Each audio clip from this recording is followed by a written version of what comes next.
Namaku Ratih, usiaku hampir kepala 4, dan hidupku berpusat pada 2 laki-laki, Agung, suamiku, dan Bima, putra sematawayang kami. Namun, seringnya hidupku hanya berpusar pada Bima. Agung adalah pria yang baik, seorang ayah yang bertanggung jawab. Tetapi pekerjaannya sebagai pengawas proyek konstruksi memaksanya untuk terus-menerus berpindah kota. Terkadang ia pergi selama 2 minggu, terkadang sebulan penuh. Rumah besar yang kami tempati di Pati ini sering kali terasa terlalu luas dan sunyi, hanya diisi oleh aku dan Bima. Kesunyian itulah yang mungkin membuat hubunganku dengan Bima menjadi begitu erat. Bahkan mungkin terlalu erat untuk ukuran seorang ibu dan anak laki-lakinya yang sudah duduk di bangku SMA. Bima adalah duniaku. Sejak ia lahir, seluruh perhatian dan kasih sayangku tercurah padanya. Ia tumbuh menjadi anak yang penurut, pintar di sekolah, dan tidak pernah membuat masalah. Bagiku, ia adalah segalanya, kebanggaanku.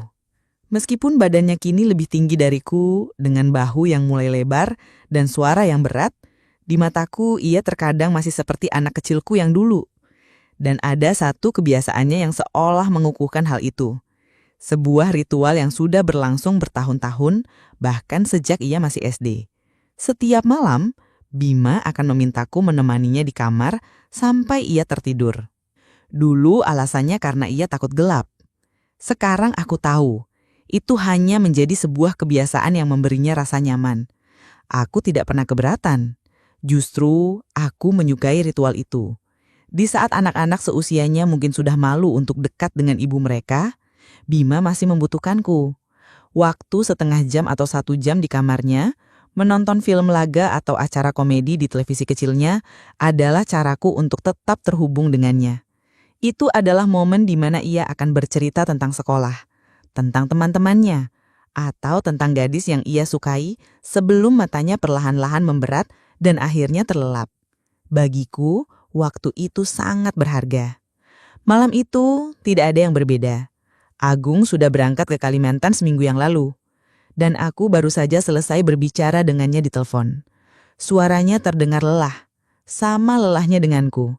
Seharian aku disibukkan dengan urusan rumah tangga yang seolah tidak ada habisnya. Mencuci, menyetrika, membersihkan rumah, memasak, energi di tubuhku rasanya sudah terkuras habis.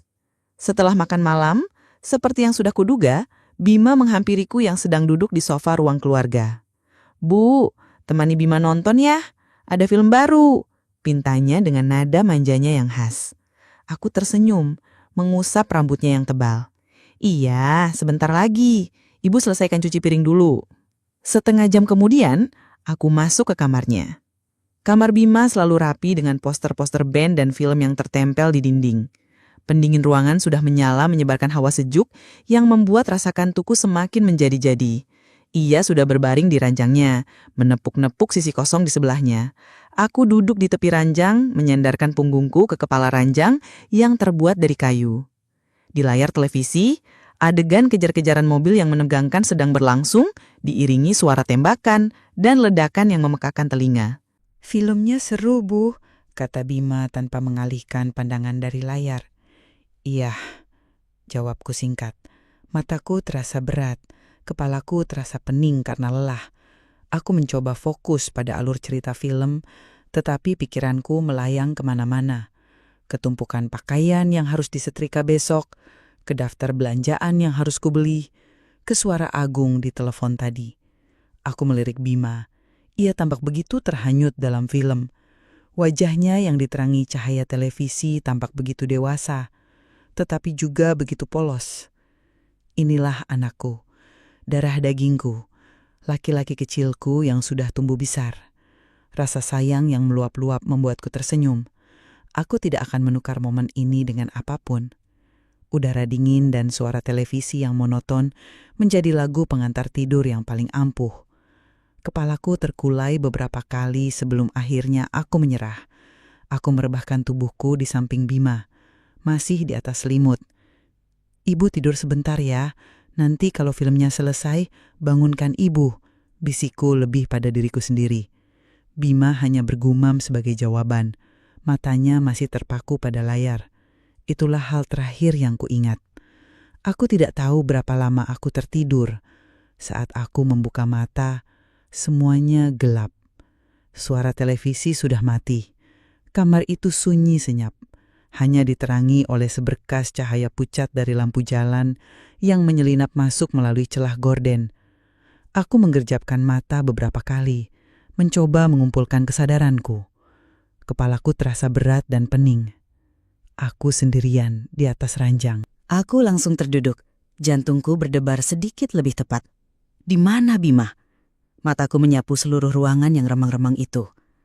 Lalu aku melihatnya. Ia sedang tertidur pulas di atas kasur lantai tipis di sudut kamar. Tubuhnya terbalut selimut tebal. Sepertinya ia pindah agar tidak menggangguku. Anak yang baik, pikirku. Ia tidak mau membangunkan ibunya yang kelelahan. Aku menghela napas lega. Semuanya tampak normal. Aku turun dari ranjang, berniat untuk kembali ke kamarku sendiri. Namun saat itulah aku merasakannya. Sesuatu yang aneh. Sesuatu yang tidak pada tempatnya. Piyamaku. Piyama katun lengan panjang yang kukenakan terasa sedikit melintir di tubuhku. Aku merapikannya, tetapi perasaan aneh itu tidak hilang. Aku menunduk, dan dalam cahaya temaram itu, aku melihat kancing piyamaku yang paling atas terbuka. Aku tidak ingat pernah membukanya. Mungkin terlepas saat aku tidur, pikirku mencoba menenangkan diri. Tapi bukan hanya itu, ada perasaan lain. Sebuah perasaan ganjil yang tertinggal di kulitku. Seperti sisa-sisa mimpi yang terasa begitu nyata hingga meninggalkan jejak di dunia nyata. Aku tidak bisa menggambarkannya dengan jelas. Itu bukan rasa sakit, bukan juga geli, hanya sebuah sensasi asing. Seolah-olah ada tangan yang baru saja menyentuhku. Aku menggelengkan kepala, mencoba mengusir pikiran itu. Itu pasti hanya mimpi. Mimpi aneh karena aku terlalu lelah. Aku menatap Bima lagi. Ia tidur dengan tenang, napasnya teratur. Wajahnya terlihat damai, polos. Tidak mungkin anakku. Aku bahkan tidak sanggup menyelesaikan kalimat itu di dalam kepalaku sendiri. Itu adalah pikiran yang terlalu mengerikan, terlalu tidak masuk akal.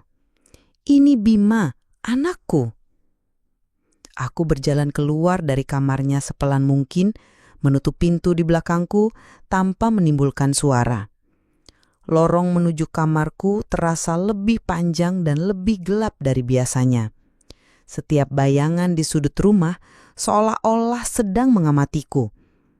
Perasaan aman yang selama ini selalu kurasakan di rumahku sendiri tiba-tiba menguap. Aku masuk ke kamarku dan langsung mengunci pintu. Sesuatu yang jarang sekali kulakukan. Aku merebahkan diri di ranjangku yang dingin dan kosong. Aku mencoba untuk kembali tidur, tetapi mataku terbuka lebar menatap langit-langit yang gelap. Perasaan janggal di tubuhku tidak mau hilang. Bayangan mimpi yang kabur terus berkelebat di benakku. Aku mencoba mengingatnya. Dalam mimpi itu, aku merasakan ada beban di atasku. Ada bisikan, tetapi aku tidak bisa menangkap kata-katanya. Ada sentuhan yang ragu-ragu pada awalnya, lalu menjadi lebih. Aku menghentikan pikiranku di sana. Tidak, itu hanya mimpi buruk. Titik. Aku membalikkan badan, memeluk guling erat-erat. Aku mencoba meyakinkan diriku sendiri berulang kali. Aku hanya lelah, aku hanya bermimpi. Bima adalah anak yang baik. Ia tidak akan pernah melakukan hal seperti itu. Tetapi di sudut hatiku yang paling dalam, sebuah benih keraguan telah tertanam. Sebuah benih kecil yang dingin dan menakutkan, yang mengancam akan tumbuh dan meracuni semua yang kuyakini. Malam itu, untuk pertama kalinya, aku merasa takut di rumahku sendiri. Takut pada keheningan, takut pada bayangan, dan yang paling mengerikan, aku mulai merasa takut pada anakku sendiri. Pagi datang membawa serta cahaya matahari yang seharusnya terasa hangat. Tetapi bagiku, ia hanya menyoroti sudut-sudut gelap dari ketakutan yang kubawa dari malam sebelumnya. Aku hampir tidak tidur. Setiap kali mataku terpejam, bayangan mimpi yang kabur itu kembali, meninggalkan perasaan lengket yang menjijikkan di kulitku. Aku memaksa diriku bangun dari tempat tidur, bergerak seperti mesin menuju dapur, melakukan rutinitas pagi yang biasa kulakukan selama bertahun-tahun, memasak nasi, membuat teh hangat, menyiapkan sarapan. Semuanya terasa otomatis, seolah tubuhku bergerak sendiri sementara pikiranku masih terperangkap di dalam kamar Bima yang remang-remang. Saat Bima turun untuk sarapan dengan seragam putih abu-abunya yang rapi dan rambut yang masih sedikit basah, aku hampir tidak sanggup menatapnya. Ia tampak seperti biasa, segar, bersemangat, dan lapar.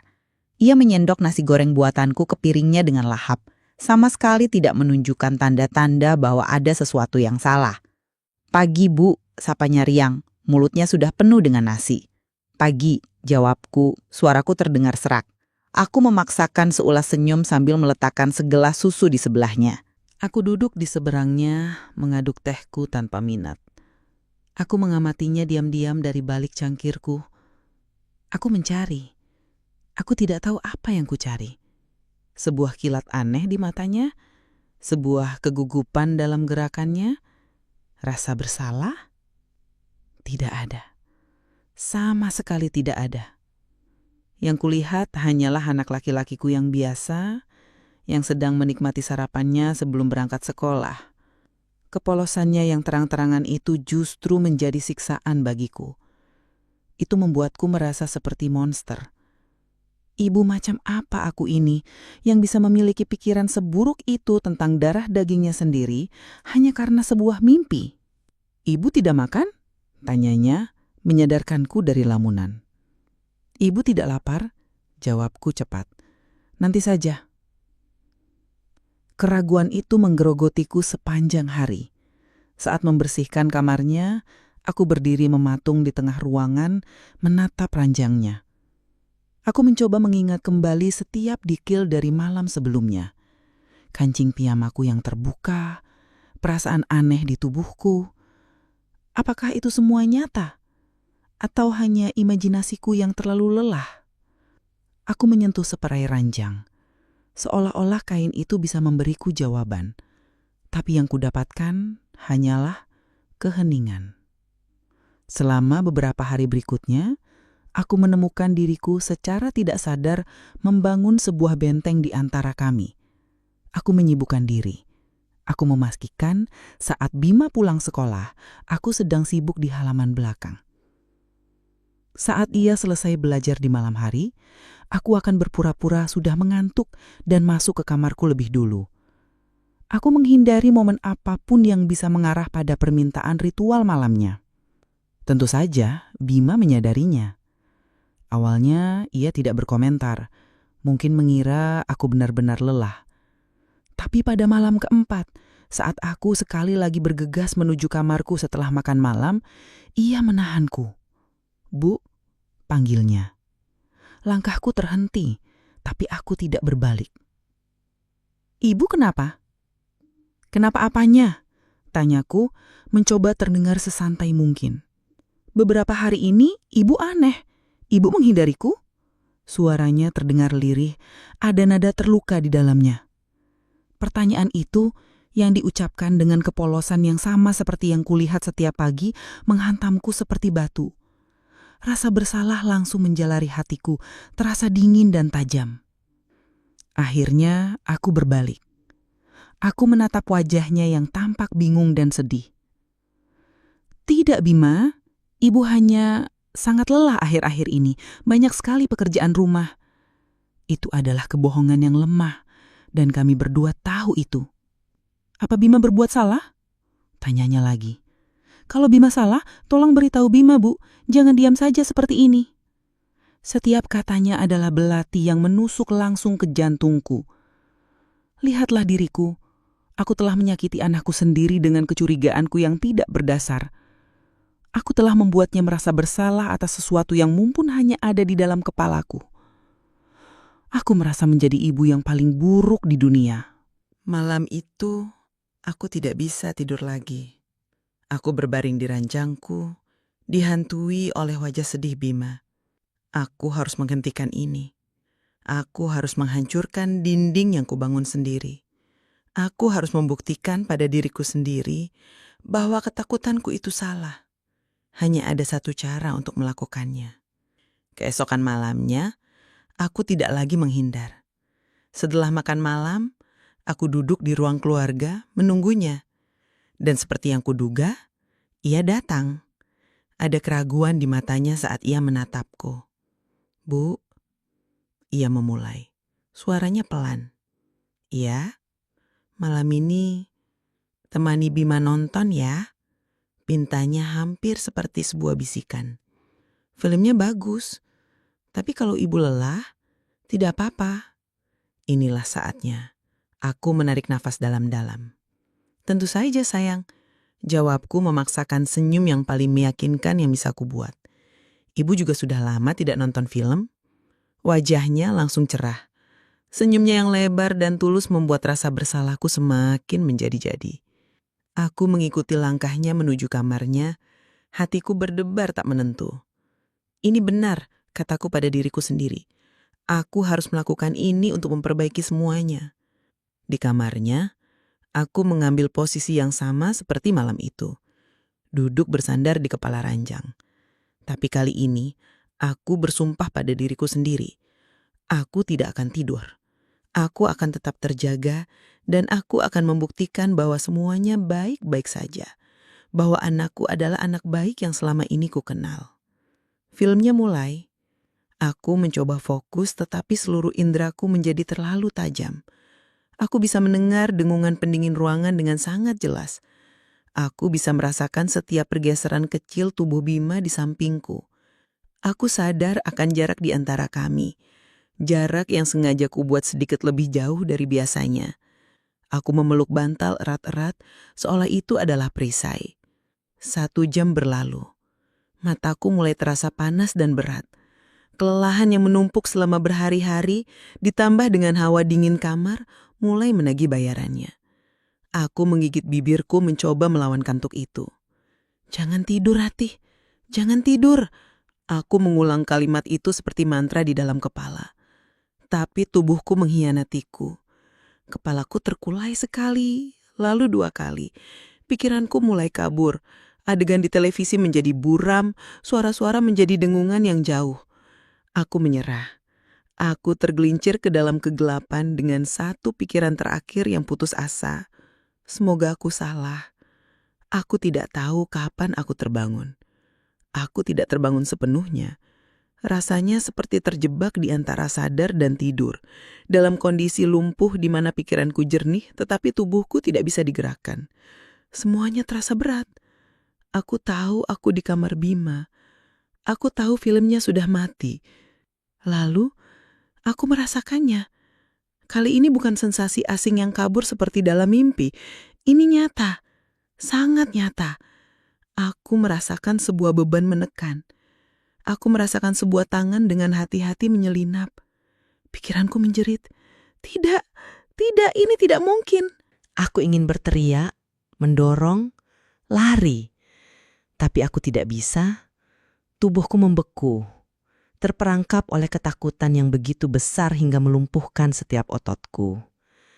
Aku hanya bisa berbaring di sana, dengan mata terpejam erat, berpura-pura masih tertidur lelap.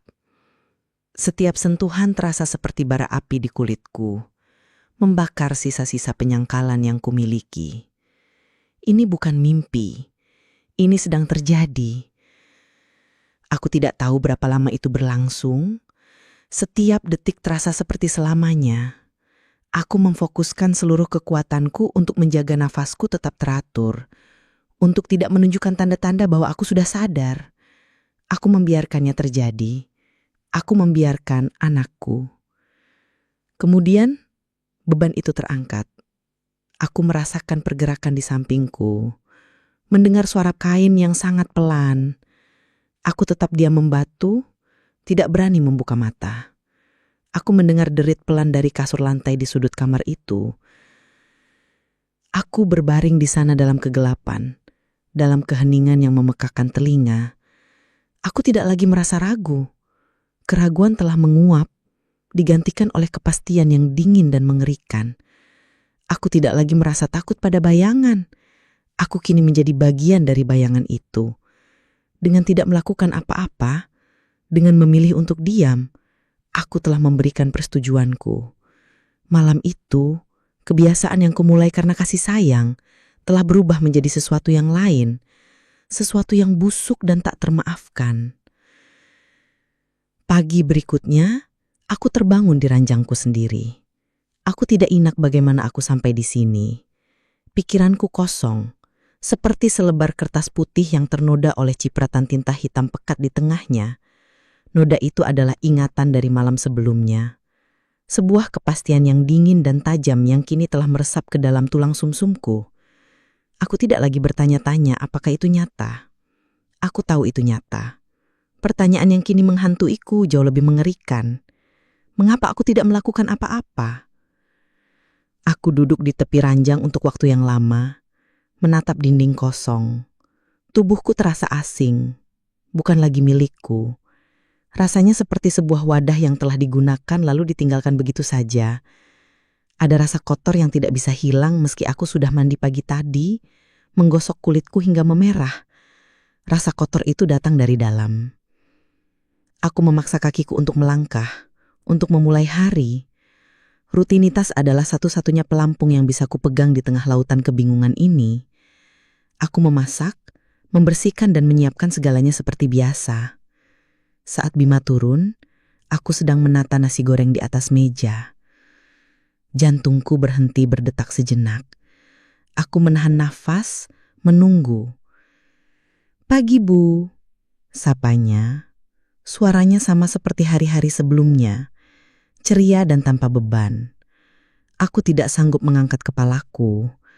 Aku hanya bergumam pelan sebagai jawaban, lalu cepat-cepat membalikkan badan, berpura-pura sibuk dengan wastafel.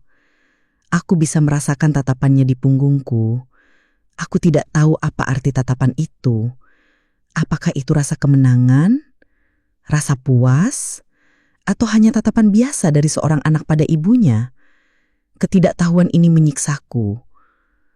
"Nasi gorengnya harum sekali," katanya lagi, sambil menarik kursi. Suara kursi yang bergeser di lantai terdengar seperti pekikan di telingaku yang berdengung. Aku akhirnya berbalik, memaksakan senyum yang kurasa lebih mirip sebuah ringisan. "Makanlah, nanti keburu dingin." Aku duduk di hadapannya, persis seperti kemarin. Tapi semuanya terasa berbeda. Udara di antara kami terasa berat dan tebal. Seolah-olah ada sebuah dinding kaca yang tebal tiba-tiba tumbuh di antara kami berdua. Aku bisa melihatnya dengan jelas. Aku bisa melihat caranya menyendok nasi, caranya minum, setiap detail kecil dari wajahnya yang kukenal seumur hidupku. Ia juga bisa melihatku. Hubungan yang dulu begitu hangat dan dekat, kini telah digantikan oleh kaca yang dingin dan tak tertembus ini. Di baliknya, aku melihat anakku. Tapi, di saat yang sama, aku melihat orang asing. Seorang monster yang memakai wajah anakku. Yang paling mengerikan adalah sikapnya. Bima bersikap seolah tidak ada yang terjadi. Sama sekali. Ia bercerita tentang guru matematikanya yang galak, tentang rencana teman-temannya untuk pergi ke pantai akhir pekan nanti. Ia tertawa, ia menatapku, mengharapkan reaksiku, senyumku, komentarku, dan aku memberikannya. Aku menjadi aktris terhebat di duniaku sendiri. Aku tersenyum, aku mengangguk, aku mengucapkan kalimat-kalimat yang seharusnya diucapkan seorang ibu. "Oh iya? Hati-hati nanti di jalan, jangan lupa belajar." Setiap kata terasa seperti abu di mulutku. Setiap senyum terasa seperti otot wajahku ditarik paksa oleh benang tak terlihat. Aku merasa gila. Apakah ia benar-benar tidak merasakan apa-apa? Tidak ada rasa bersalah? Tidak ada rasa canggung? Ataukah ini adalah bagian dari permainannya? Membuatku merasa bahwa akulah yang aneh. Akulah yang salah. Karena merasa ini adalah sebuah masalah. Ia begitu normal hingga membuatku merasa tidak normal. Siang itu, saat ia di sekolah, aku berjalan mondar-mandir di dalam rumah yang terasa seperti penjara. Aku mencoba memahami, mencari alasan, apa yang salah? Di mana letak kesalahanku sebagai seorang ibu? Apakah aku terlalu memanjakannya? Apakah kurangnya figur Agung membuatnya menjadi seperti ini? Pertanyaan-pertanyaan itu berputar-putar di kepalaku tanpa henti, tetapi tidak ada satupun jawaban yang memuaskan. Aku mulai membenci diriku sendiri. Aku benci kelemahanku. Mengapa aku hanya diam? Mengapa aku tidak berteriak? Mengapa aku tidak menamparnya dan lari dari kamar itu? Rasa takut yang melumpuhkanku malam itu kini telah berubah menjadi rasa jijik pada diri sendiri. Dengan diamku, aku telah memberinya izin. Dengan diamku, aku telah membuka pintu untuknya dan berkata, "Silahkan." Aku merasa sama kotornya dengan dia, mungkin lebih kotor, karena aku adalah ibunya. Seharusnya aku melindunginya dan juga melindungi diriku sendiri. Aku telah gagal dalam kedua hal itu. Seiring sore yang menjelang malam, sebuah jenis ketakutan baru mulai merayapiku. Bukan lagi ketakutan akan ketidakpastian, tetapi ketakutan akan kepastian. Aku tahu apa yang akan terjadi malam ini. Aku tahu permintaan itu akan datang lagi, dan aku tahu aku tidak akan menolaknya. Bagaimana aku bisa menolak? Penolakan berarti aku harus mengakui apa yang terjadi, dan aku tidak siap untuk itu. Aku tidak punya kekuatan untuk itu. Mengakui apa yang terjadi berarti menghancurkan satu-satunya hal yang kumiliki, ilusi sebuah keluarga normal. Maka, ketika malam tiba dan Bima menghampiriku dengan pertanyaan yang sama, dengan nada yang sama polosnya, aku hanya mengangguk. Aku tidak lagi merasakan gejolak perlawanan di dalam diriku. Yang ada hanya kehampaan yang pasrah. Aku berjalan ke kamarnya seperti seorang terpidana mati menuju tiang gantungan. Aku berbaring di ranjangnya, di tempat yang sama. Aku tidak memeluk bantal sebagai perisai lagi. Tidak ada gunanya.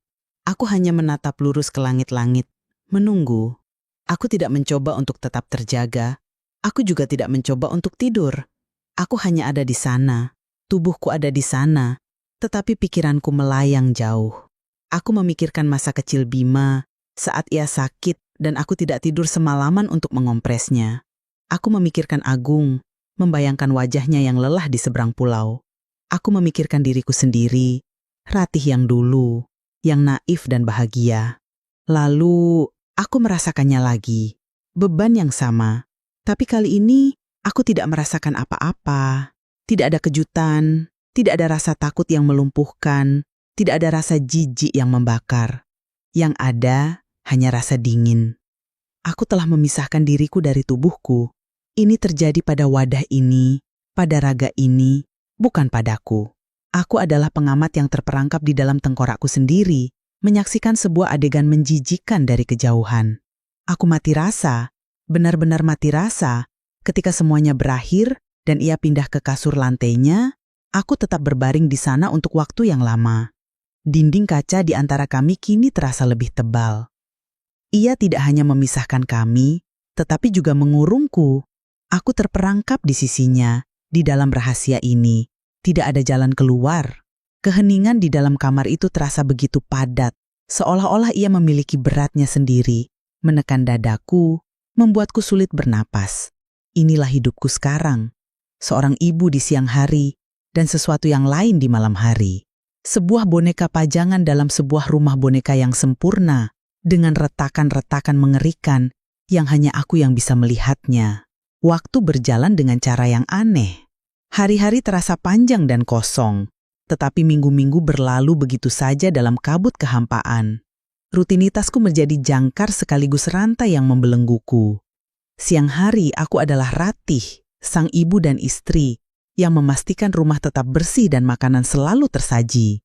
Malam hari, saat Bima memintanya, aku menjadi sesuatu yang lain. Sebuah benda tanpa nama, tanpa kehendak. Dinding kaca di antara kami semakin tebal, dan aku semakin terbiasa hidup di baliknya, mengamati duniaku sendiri, seolah aku bukan bagian darinya. Lalu, pada suatu Selasa sore, telepon berdering. Itu Agung. "Halo, sayang," sapanya dari seberang.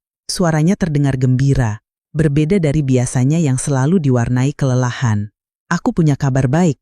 Proyek di sini selesai lebih cepat. Aku bisa pulang akhir pekan ini. Seharusnya aku melompat kegirangan. Seharusnya hatiku dipenuhi kebahagiaan. Suamiku akan pulang, tapi yang kurasakan justru sebaliknya. Perutku terasa melilit, seolah ada tangan dingin yang meremasnya dari dalam. Kepanikan yang sunyi dan dingin menjalari pembuluh darahku. Agung akan pulang. Itu artinya Masker yang selama ini kupakai harus menjadi lebih tebal, lebih sempurna. Aku harus berakting tidak hanya di depan Bima, tetapi juga di depan suamiku. Oh ya? Wah, bagus sekali, Mas. Jawabku, berusaha keras menyuntikkan nada antusiasme ke dalam suaraku yang tiba-tiba terasa serak. Kamu senang kan? Aku kangen sekali sama kamu dan Bima, katanya lagi. Tentu saja senang, Mas. Aku juga kangen, balasku. Sebuah kebohongan. Aku tidak tahu lagi apa itu rasa rindu. Perasaanku sudah mati rasa, terkubur di bawah lapisan tebal kepasrahan. Setelah telepon ditutup, aku berdiri mematung di tengah ruang keluarga. Kepulangan Agung berarti jeda dari ritual malam yang mengerikan itu. Sebagian dari diriku merasa lega, tapi sebagian besar lainnya merasa ngeri. Selama Agung di rumah, aku harus berbagi ranjang dengannya. Aku harus membiarkannya menyentuhku. Dan pikiran itu membuatku mual. Bagaimana bisa aku berbaring di samping suamiku, sementara tubuh ini terasa begitu kotor, begitu ternoda oleh rahasia yang kubagi dengan anak kita sendiri. 2 hari berikutnya, aku mempersiapkan kepulangan Agung seperti robot yang diprogram. Aku membersihkan setiap sudut rumah hingga berkilau. Aku mencuci dan menyetrika semua pakaian. Aku merencanakan untuk memasak semua makanan kesukaannya. Rawon, sate ayam, sambal terasi, semua kulakukan dengan efisiensi yang dingin, tanpa cinta, tanpa kehangatan. Ini bukan persiapan untuk menyambut orang yang kukasihi. Ini adalah persiapan untuk sebuah pertunjukan besar. Aku sedang membangun panggung dan propertinya. Bima tampak biasa saja menanggapi kabar kepulangan ayahnya. "Oh, ayah mau pulang? Asyik."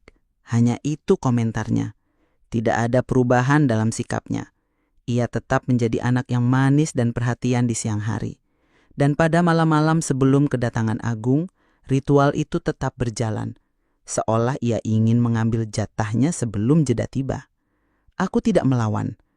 Aku tidak punya kekuatan untuk itu. Jumat sore, mobil Agung memasuki halaman rumah. Aku dan Bima sudah menunggu di teras. Saat melihatnya turun dari mobil, dengan senyum lebar di wajahnya yang lelah dan menghitam karena matahari, hatiku terasa seperti diremas. Rasa bersalah yang begitu besar tiba-tiba muncul ke permukaan, begitu kuat hingga membuatku sulit bernapas. "Ayah!" Bima berlari menyambutnya, memeluknya erat. "Wah, jagoan ayah makin tinggi saja," kata Agung sambil menepuk-nepuk punggung Bima. Lalu ia berjalan ke arahku. Ia memelukku erat, mencium keningku. "Aku pulang, sayang." Aku memejamkan mata memaksakan diri untuk membalas pelukannya. Aroma tubuhnya yang khas, campuran keringat, parfum, dan asap rokok terasa begitu familiar sekaligus begitu asing. Aku merasa seperti seorang penipu ulung. Malam itu meja makan kami penuh dengan hidangan. Kami bertiga duduk bersama. Sebuah potret keluarga yang sempurna. Agung bercerita dengan semangat tentang proyeknya, tentang hutan Kalimantan, tentang teman-teman kerjanya. Bima mendengarkan dengan penuh minat, sesekali melontarkan pertanyaan-pertanyaan cerdas. Ia memainkan perannya dengan sangat baik. Anak yang berbakti, yang merindukan ayahnya. Dan aku menjadi pelayan yang sempurna. Aku menyendokkan nasi untuk Agung, menuangkan air minum untuk Bima, tersenyum saat mereka tertawa, mengangguk saat mereka bicara. Aku adalah penonton di pertunjukanku sendiri. Di tengah obrolan mereka, mataku bertemu dengan mata Bima. Hanya sedetik, tapi dalam detik itu, aku melihatnya. Sebuah kilat yang berbeda. Bukan kepolosan seorang anak, bukan juga kehangatan. Itu adalah tatapan seorang sekutu dalam kejahatan. Sebuah pengakuan sunyi akan rahasia kami yang terjadi tepat di bawah hidung pria yang duduk di antara kami. Perutku kembali mual. Aku cepat-cepat menunduk, berpura-pura merapikan letak sendok di piringku. Malam itu adalah siksaan yang paling berat. Setelah Bima masuk ke kamarnya, sendirian tentu saja, aku dan Agung masuk ke kamar kami. Aku melihat ranjang kami dengan perasaan ngeri. Sudah lebih dari sebulan aku tidak berbagi ranjang ini dengan suamiku. Akhirnya bisa tidur nyenyak di kasur sendiri, kata Agung sambil merebahkan diri dengan lega. Ia menepuk sisi kosong di sebelahnya. Sini sayang. Dengan langkah berat, aku menghampirinya. Saat aku berbaring di sampingnya dan ia menginginkanku malam ini. Kamu kenapa? Kaku sekali, bisiknya. Tidak apa-apa mas, hanya lelah sekali, jawabku, berbohong lagi. Ia menerima alasanku. Ia mulai. Aku memejamkan mata, membiarkannya. Aku membiarkan suamiku menyentuh diriku yang beberapa malam lalu baru saja disentuh oleh anaknya. Aku merasa seperti wanita paling hina di dunia. Pikiranku melayang, membayangkan Bima yang sedang tidur nyenyak di kamarnya, mungkin dengan senyum puas di wajahnya. Siksaan itu berlangsung tanpa akhir. Dan ketika semuanya selesai, aku berbalik memunggunginya, berpura-pura langsung tertidur agar tidak perlu bicara lagi. Aku tidak tidur semalaman. Aku hanya berbaring, menatap kegelapan, mendengarkan nafas suamiku yang teratur, dan merasakan kebencian yang semakin dalam pada diriku sendiri. Akhir pekan berlalu dalam kabut kepura-puraan yang sama. Kami pergi makan di luar, mengunjungi beberapa kerabat. Kami tertawa, kami berfoto. Sebuah keluarga bahagia. Bima adalah aktor yang brilian. Ia bisa menjadi anak yang patuh di depan kakek neneknya, lalu memberiku sebuah kedipan mata licik saat tidak ada yang melihat. Minggu sore, saatnya Agung berangkat lagi. Perpisahan itu terasa sama palsunya dengan penyambutan.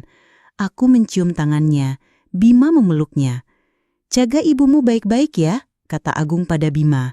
"Pasti ya," jawab Bima dengan senyum lebar. Aku harus menahan diri agar tidak tertawa histeris. Mendengar jawaban itu, saat mobil Agung menghilang di tikungan jalan, kelegaan yang kurasakan begitu besar hingga membuat kakiku lemas. Pertunjukan telah usai. Aku bisa melepas topengku. Tapi kelegaan itu hanya berlangsung sesaat, segera digantikan oleh keputusasaan yang pekat. Aku tahu apa artinya kepergian Agung. Jeda telah berakhir. Dan benar saja, malam itu setelah aku selesai mencuci piring sisa makan malam, Bima menghampiriku. Ia tidak perlu berkata apa-apa. Ia hanya menatapku dengan tatapan yang sudah sangat kukenal. Sebuah undangan, sebuah perintah. Aku menghela nafas seorang yang sudah kalah, bahkan sebelum perang dimulai. Aku mengeringkan tanganku, lalu berjalan mengikutinya menuju kamarnya, menuju panggung sandiwaraku yang sesungguhnya. Topeng keluarga bahagia telah kulepas, digantikan oleh topeng kehampaan yang pasrah. Bulan-bulan berikutnya berlalu seperti air keruh yang mengalir lambat. Agustus berganti menjadi Oktober, lalu Desember. Musim hujan datang dan pergi. Di luar, dunia berjalan seperti biasa. Pohon-pohon di halaman kami tumbuh semakin rimbun, tetangga sebelah merenovasi rumah mereka, dan di televisi berita silih berganti. Tapi di dalam rumah ini, di dalam diriku, waktu telah berhenti. Aku terperangkap dalam sebuah siklus yang tak berujung. Kepulangan Agung yang singkat dan penuh kepura-puraan, lalu kepergiannya yang menjadi sinyal dimulainya kembali ritual malamku. Hubungan terlarang ini telah menjadi bagian dari rutinitas, sama normalnya seperti memasak atau mencuci. Tidak ada lagi keraguan, tidak ada lagi perlawanan batin. Yang tersisa hanyalah kehampaan yang dingin dan kelelahan yang meresap hingga ke tulang. Aku mulai hancur dari dalam, perlahan tapi pasti. Cermin di kamar menjadi musuh terbesarku. Setiap pagi, aku melihat pantulan seorang wanita asing dengan mata yang cekung dan tatapan kosong. Berat badanku turun drastis. Pakaian-pakaianku terasa longgar, menggantung di tubuhku yang kurus seperti di gantungan baju. Aku menjadi pelupa. Terkadang aku pergi ke dapur dan berdiri di sana selama beberapa menit, mencoba mengingat apa yang hendak kulakukan. Aku bisa meletakkan kunci di dalam kulkas atau lupa mematikan kompor. Pikiranku sering melamun, melayang ke sebuah tempat di mana aku tidak merasakan apa-apa. Di tempat itu, aku aman. Aku menjadi hantu di rumahku sendiri, bergerak tanpa suara, melakukan tugasku tanpa perasaan. Perubahan pada diriku begitu kentara. Bahkan Agung pun menyadarinya saat ia pulang. "Kamu sakit, sayang? Kok kurus sekali?" tanyanya suatu kali sambil mengusap pipiku yang tirus. "Hanya kecakean, Mas. Biasa urusan rumah," jawabku dengan senyum palsu yang sudah sangat terlatih. Ironisnya, saat aku semakin layu, Bima justru semakin mekar. Ia tumbuh semakin tinggi, tubuhnya semakin tegap. Ia menjadi lebih percaya diri. Di sekolah, ia terpilih menjadi ketua tim basket.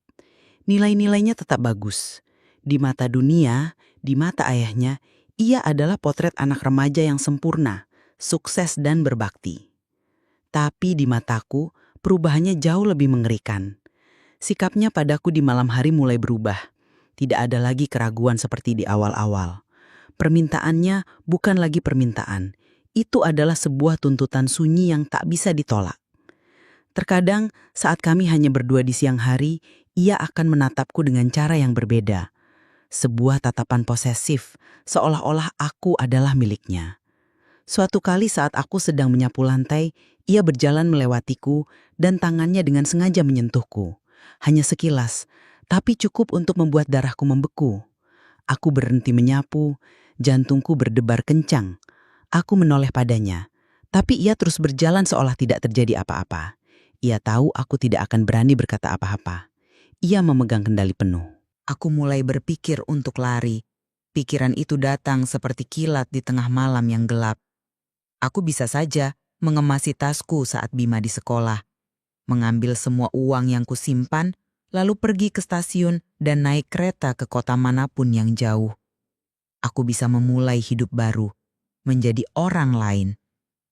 Tapi pikiran itu padam secepat ia datang. Lari kemana? Dengan apa? Dan setelah itu apa? Aku akan menjadi wanita tanpa suami, tanpa anak, tanpa masa depan. Dan yang lebih penting, apa yang akan kukatakan pada Agung? Bagaimana aku bisa menjelaskan kehancuran keluarga kami tanpa mengungkapkan rahasia yang akan menghancurkan semua orang? Aku tidak bisa. Aku terperangkap. Rasa malu dan ketakutan telah membangun sebuah penjara yang tak terlihat di sekelilingku, dan aku adalah narapidana sekaligus sipirnya. Titik terendahku datang pada suatu sore yang mendung. Aku sedang melipat pakaian kering di ruang keluarga. Rumah terasa sepi. Bima ada di kamarnya, katanya sedang mengerjakan tugas kelompok dengan temannya lewat telepon. Aku bisa mendengar suaranya yang sayup-sayup dari balik pintu kamarnya yang tertutup. Awalnya aku tidak memperhatikannya. Aku terus melipat pakaian, pikiranku kosong seperti biasa. Tapi kemudian, aku mendengar sesuatu yang membuat tanganku berhenti bergerak. Aku mendengar Bima tertawa. Bukan tawa biasa, itu adalah tawa yang ringan, tulus, dan sedikit malu-malu.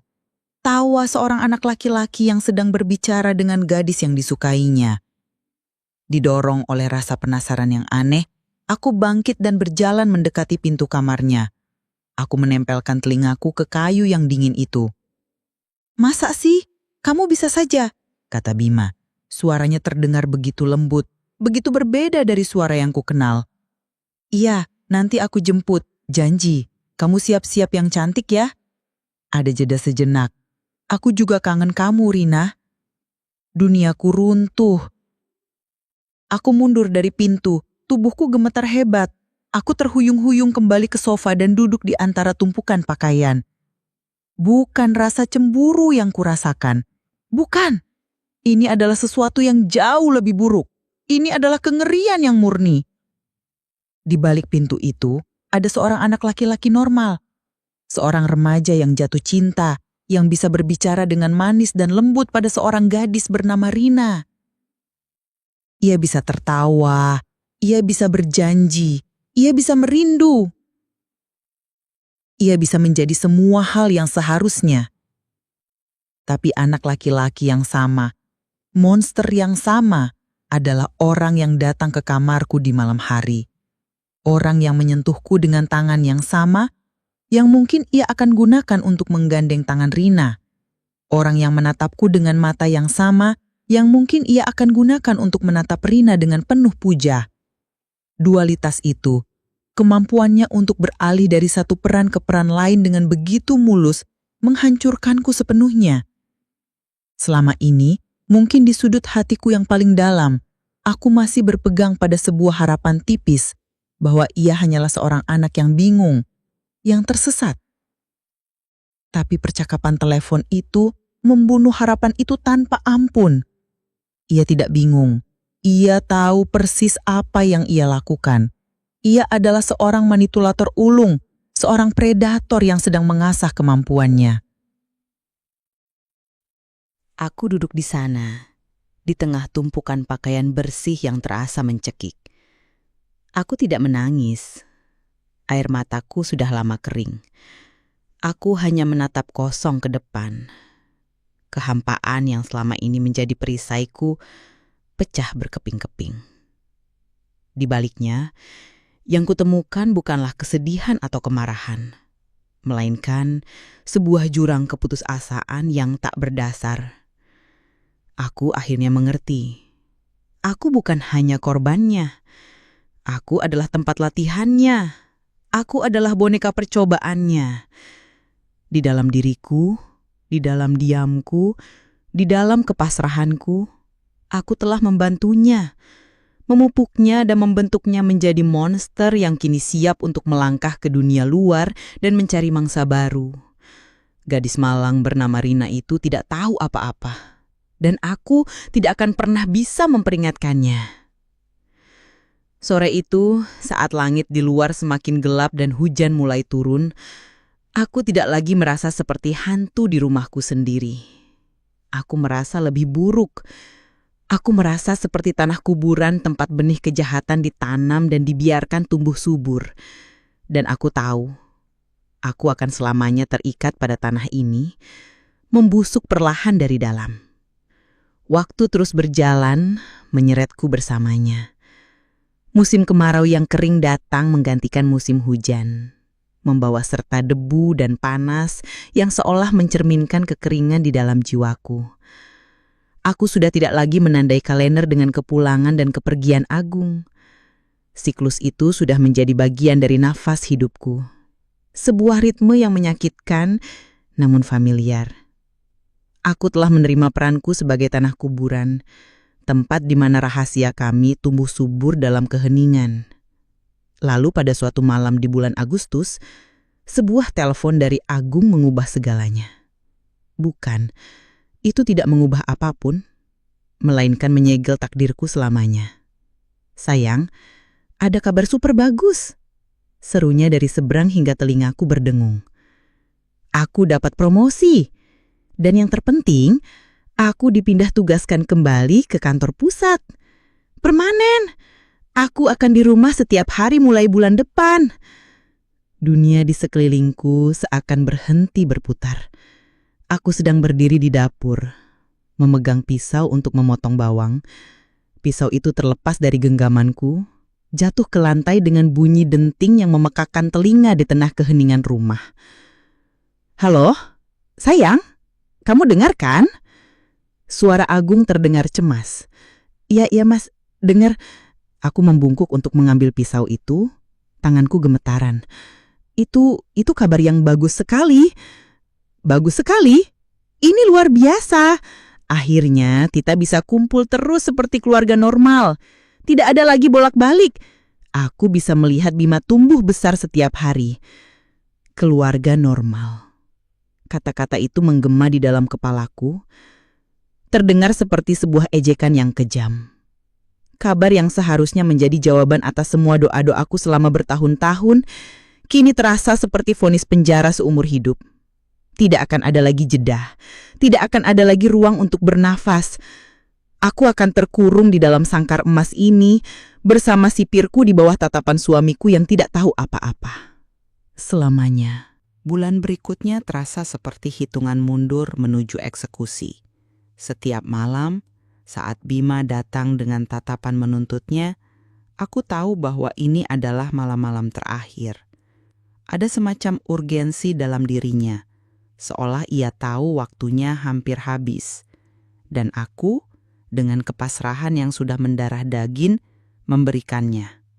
Tidak ada lagi perasaan apapun, bahkan kehampaan sekalipun. Aku hanyalah sebuah cangkang kosong yang menjalankan fungsi. Malam terakhir sebelum kepulangan Agung, ada sesuatu yang berbeda. Setelah semuanya selesai, saat ia hendak pindah ke kasur lantainya, ia berhenti. Dalam kegelapan, aku bisa merasakan ia menatapku. Aku tidak membuka mata. Tetapi aku tahu ia ada di sana, berdiri di samping ranjang. Untuk sesaat, aku pikir ia akan mengatakan sesuatu.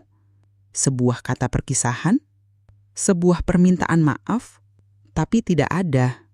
Setelah beberapa detik yang terasa seperti 1 jam, aku mendengarnya bergerak menjauh. Ritual itu berakhir tanpa sepatah kata pun. Sama seperti saat ia dimulai. Kepulangan Agung untuk selamanya membawa suasana baru ke dalam rumah. Rumah terasa lebih hidup, lebih ramai, dan bagiku lebih sesak. Suara tawa Agung yang membahana, langkah kakinya yang berat, kehadirannya yang konstan di setiap sudut rumah, membuatku merasa tercekik. Tidak ada lagi tempat untukku bersembunyi, bahkan di dalam pikiranku sendiri. Ritual malam itu berhenti total. Tentu saja, tidak ada lagi kesempatan. Pintu kamar Bima selalu tertutup, dan ia menghabiskan lebih banyak waktu di luar rumah bersama teman-temannya, atau bersama Rina. Pintu kamarku kini selalu terbuka, karena ada Agung di dalamnya. Semuanya tampak seperti seharusnya, tapi rahasianya tidak hilang. Oh tidak, rahasia itu tidak pergi kemana-mana. Ia hanya mengubah wujudnya. Dari sebuah tindakan fisik di kegelapan malam, ia bermetamorfosis menjadi sesuatu yang lebih subtil, namun jauh lebih menyiksa. Ia menjadi sebuah tatapan yang terlalu lama di meja makan, sebuah senyum tipis yang hanya aku yang mengerti artinya, sebuah keheningan yang canggung saat kami hanya berdua di satu ruangan. Rahasia itu hidup, bernafas di udara yang kami hirup bersama di dalam rumah ini. Ia menjadi hantu ketiga yang tak terlihat, yang selalu duduk di antara kami. Waktu bergulir. 1 tahun, lalu 2 tahun. Bima lulus SMA dengan nilai yang cemerlang dan diterima di salah satu universitas terbaik di Semarang. Kami mengadakan pesta kecil untuk merayakannya. Agung tampak begitu bangga. Matanya berkaca-kaca saat ia memeluk putranya. Anak ayah memang hebat, katanya dengan suara bergetar. Ayah tahu kamu pasti bisa. Jaga diri baik-baik di sana ya. Jangan kecewakan ayah dan ibumu. Pasti ya, jawab Bima sambil melirik ke arahku. Aku hanya tersenyum. Senyum yang sudah menjadi bagian dari wajahku. Malam sebelum Bima berangkat ke Semarang, kami bertiga duduk di ruang keluarga menonton televisi. Ini adalah pemandangan yang selalu diimpikan Agung. Keluarga kecilnya yang utuh, berkumpul dengan hangat. Ia duduk di tengah, merangkul bahuku dengan satu tangan dan sesekali menepuk lutut Bima dengan tangan lainnya. Ia tertawa lepas melihat acara komedi di layar kaca. Aku menatap lurus ke depan, pada gambar-gambar bergerak di televisi yang tidak masuk ke otakku. Aku merasakan berat tangan Agung di bahuku, sebuah beban yang seharusnya terasa nyaman, tetapi kini terasa seperti belenggu. Aku sadar akan kehadiran Bima yang duduk di sofa tunggal di seberang kami. Di tengah suara tawa Agung, aku memberanikan diri untuk melirik Bima. Matanya sudah menatapku lebih dulu. Ia tidak sedang menonton televisi, ia sedang mengamatiku. Dalam cahaya temaram dari layar televisi, mata kami bertemu. Hanya sedetik. Tapi dalam detik yang singkat itu, seluruh dunia sunyi. Tidak ada suara tawa Agung, tidak ada suara dari televisi. Yang ada hanyalah kami berdua, terhubung oleh sebuah pemahaman yang tak terucap. Di matanya, aku tidak melihat penyesalan. Aku tidak melihat rasa bersalah. Aku melihat sesuatu yang lain. Sebuah pengakuan. Sebuah tanda kepemilikan. Sebuah pengingat sunyi bahwa meskipun ia akan pergi jauh, sebagian dari diriku akan selalu menjadi miliknya. Rahasia ini adalah rantai yang mengikat kami berdua selamanya. Tidak peduli seberapa jauh jarak memisahkan. Ia lalu tersenyum tipis. Sebuah senyum yang hanya untukku. Sebelum mengalihkan pandangannya kembali ke televisi, seolah tidak terjadi apa-apa. Agung, yang tidak menyadari apapun, tertawa semakin keras. Ia memelukku lebih erat. Lihat itu, lucu sekali ya kan sayang? Aku tidak menjawab. Aku hanya menatap kosong ke layar televisi. Aku terjebak. Aku akan selamanya terjebak di sini. Di dalam keluarga yang tampak sempurna ini. Di dalam rumah yang hangat ini. Terkurung dalam sebuah keheningan abadi bersama kenangan akan anakku. Tidak ada jalan keluar. Tidak akan pernah ada. Pertunjukan ini akan berlangsung seumur hidupku.